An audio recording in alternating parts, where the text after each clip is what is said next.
بسم الله. هلا حقلبكم اياها وورجيكم اياها من قفاها كيف مستوية، وبعدين بنقسمها. شايفين؟ بسم الله ما شاء الله، بسم الله. شايفين كل قطعة لحالها بتطلع بقطعتها.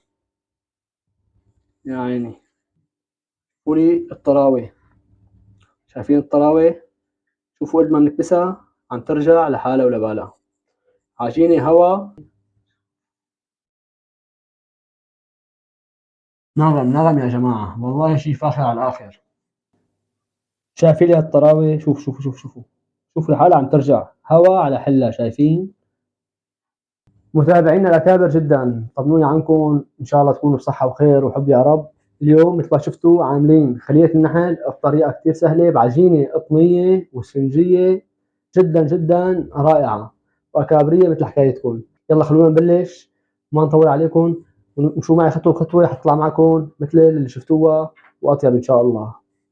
ولا أكابر، بالنسبة للعيار اللي حنشتغل عليه هو كيلو طحين. عندي كيلو طحين بدي له كاستين حليب دافين، كاسة مي كمان دافية، 3/4 الكاسة زيت نباتي، هون بدي 4 معالق سكر وبيضة ومعلقتين زبدة، وعندي هون للنكهة محلب نص معلقة صغيرة، لا تكتروا كتير بيعطي نكهة المحلب. هون في عندي كمان نص معلقة صغيرة ملح، وظرفين خميرة ما يعادل 20 جرام. بالنسبة للحشوة أنا جايب جبنة شلل وجبنة مكعبات مقطعون. طبعا بالنسبة للحشوة فيكم تستخدموا أي حشوة بدكم إياها، فيكم تستخدموا أي نوع جبنة، إن كان جبنة كريمية، إن كان جبنة مثل اللي أنا عم بستخدمها، فيكم تستخدموا شوكولا. أي حشوة بتفضلوها وبتحبوها بتحسنوا تحشوها، يعني مو شرط إنكم تحشوا بس جبنة. بسم الله. هلا حنبلش. طبعا بالنسبة للملح آخر شي بدي إياه هو والزبدة.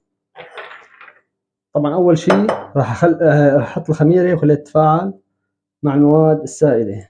حننزل كاستين الحليب، فوقهم كاسة المي، وهلا الزيت،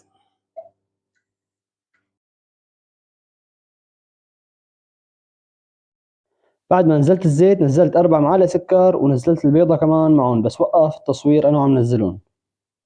وهلا رح نزل الخميرة معهم، ظرفين خميرة، كل ظرف 10 جرامات ما يعادل معلقتين خميرة أو 20 جرام خميرة. وراح أحط فوقهم نص معلقة المحلب، مثل ما قلت لكم لا تكتروا محلب، بس نص معلقة كتير بتعطي نكهة قوية. وهلا بخلطهم كتير منيح، وبعدين بغطيهم وبتركهم يرتاحوا 5 ل10 دقائق لحتى تتفاعل الخميرة مزبوط. وهلا يا كابر بعد 5 دقائق العجينة تبعنا اختمرت، حقيقي الستريتش عنا. نزل الطحين، بسم الله. شايفين شلون منظرها بعد ما اختمرت؟ تطلع على وشها فقاعات.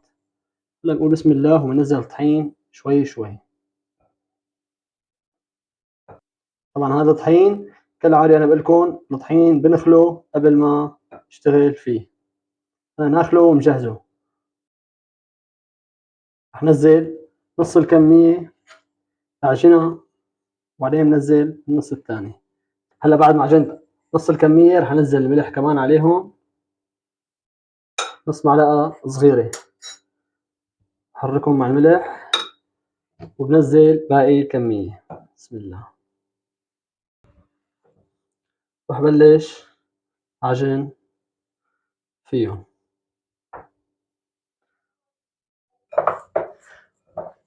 هلا يا كار بعد ما صارت عندي العجينة بهالشكل رح نزل عليها الزبدة عشان نعمل لها تنعيمة بالزبدة. بسم الله.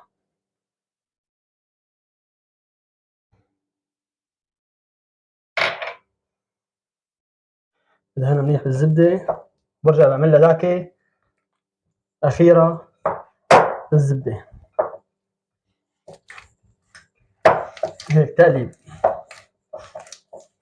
وهيك يا كابر أخذت كل الزبدة وصارت العجينة عندي ناعمة. بسم الله. شايفين النعومة والطراوة.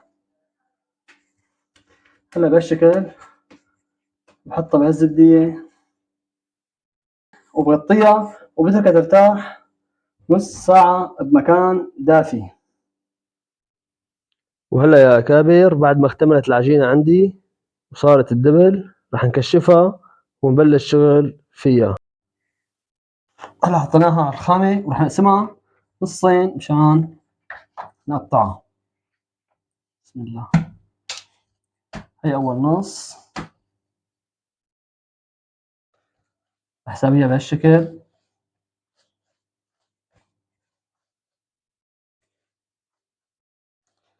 هيك أسهل لي بالتقطيع. بسم الله.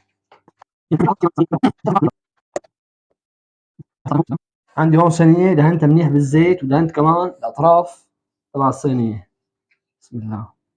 هلا بنجيب العجينة، طريقتها كتير سهلة وكتير بسيطة، مثل ما بتحشو المعمول بتحشو خلية النحل. ونجيب جبنة، حطيت بقلبها جبنة وحسكر بهالشكل.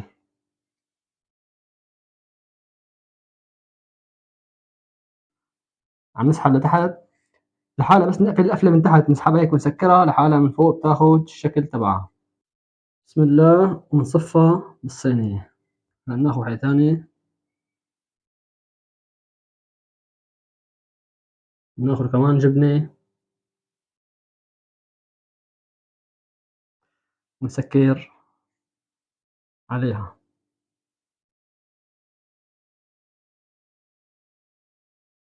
انتبهوا منيح على موضوع القفلة، اقفلوها منيح مشان الجبنة ما تطلع بالفرن. شايفين كيف لحالها أخذت شكل دائري. طبعا هلا حصفها جنب أختها، بس حخليها بعيدة شوي عنها لأنه هلا بدهم نريحهم ويختمروا.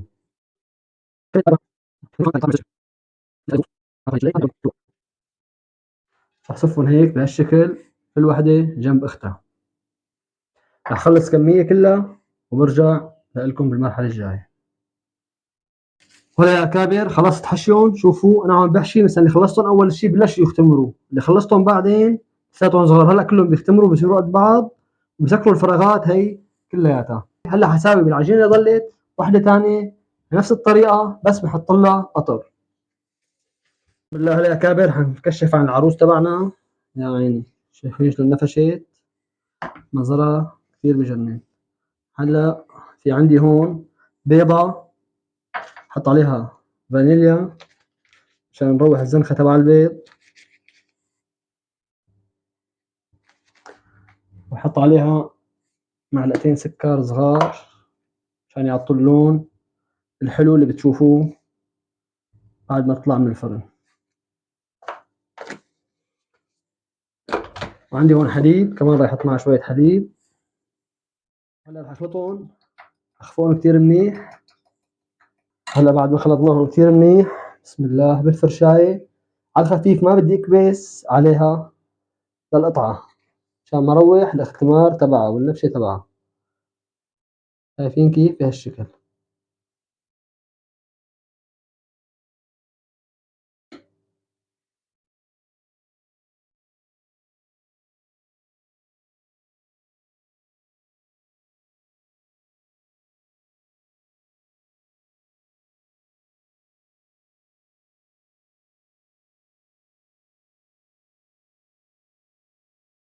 وهلا بعد ما دهنتهم بالبيض هون في عندي سمسم وحبة بركة، على كل وحدة راح ارش شوي.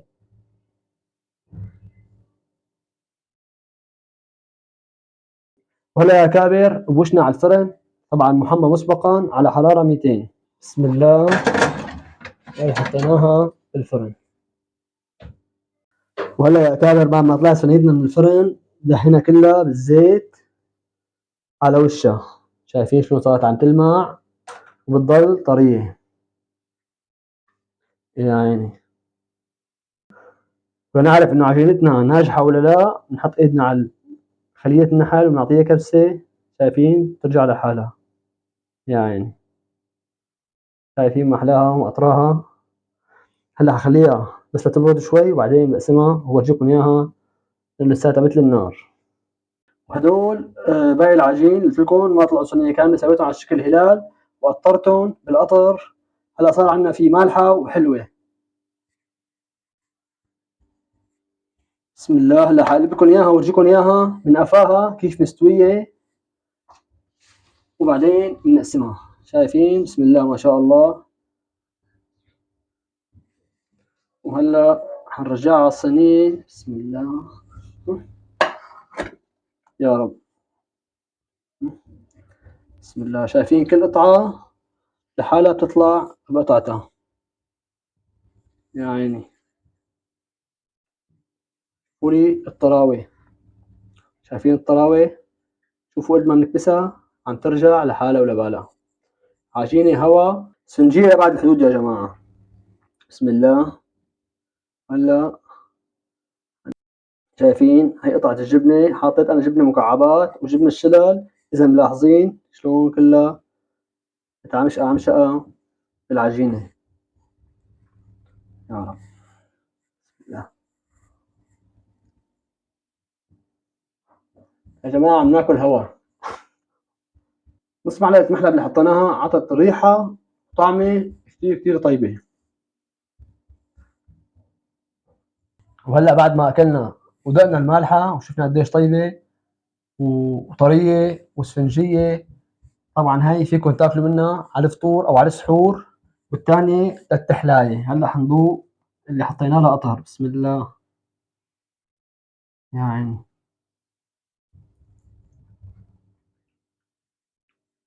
شايفين؟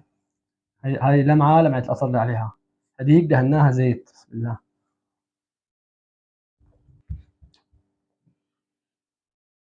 شو هاد؟ نغم نغم يا جماعة، والله شي فاخر على الآخر. ملوحة الجبنة والقطر عاطين طعمة غير شكل كتير كتير طيبة. وبالنسبة مشان عيار القطر ومشان العيارات اللي اشتغلنا فيها العجينة، خليكم اياهم كالعادة بصندوق الوصف بتلاقوهم. ان شاء الله يكون عجبكم الفيديو، وان شاء الله تكون هيك عجبتكم الطريقة، وان شاء الله بتجربوها وتنجح معكم مثل ما نحن سويناها ونجحت مثل ما شفتوا. وان شاء الله الف صحة وهنا سلفا.